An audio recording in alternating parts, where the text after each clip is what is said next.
Алло. Значит, смотрите, что я хочу сказать. Вот мы сегодня собрались в Сан-Диего. Для меня это второй митинг, посвященный свободе Навального и прочим политзаключенным. Первый был в Лос-Анджелесе. Вот. Что хочу сказать? На самом деле, тут речь идет не только про Навального. Да, то есть, и вот я хотел бы обратить внимание на вот эти два плаката. «Стоп Путин, стоп Вор», «Фри Алексей Навальный», «Фри Фаиль Алсынов», «Фри Айрат Мухаметов», «Фри Лилия Чанышева», «Фри Рустам Фаралидинов». Я просто думаю, необходимо пояснить, кто эти люди. Алексей Навальный, вы все его знаете. Фаиль Алсынов — это человек, которого посадили на 4 года. Это в Башкортостане вышли люди в Баймаке, вы, наверное, видели, там была битва с ОМОНовцами. Вот этот человек. Айрат Мухаметов — это башкирский политзаключенный, который уже сидит 3-й раз на огромный срок.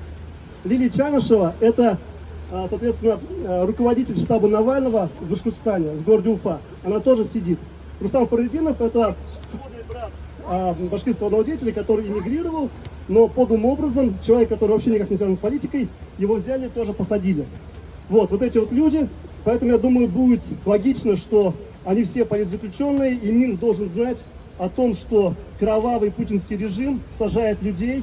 Кровавый путинский режим ответственен за то, что отсутствует федерализм в так называемой Российской Федерации, отсутствует свобода слова, люди посылаются на войну, убивать братский народ, умирать, используются как пушечное мясо и так далее. И я думаю, что мы все можем прокричать «Стоп, Путин, стоп, вор», если вы не против.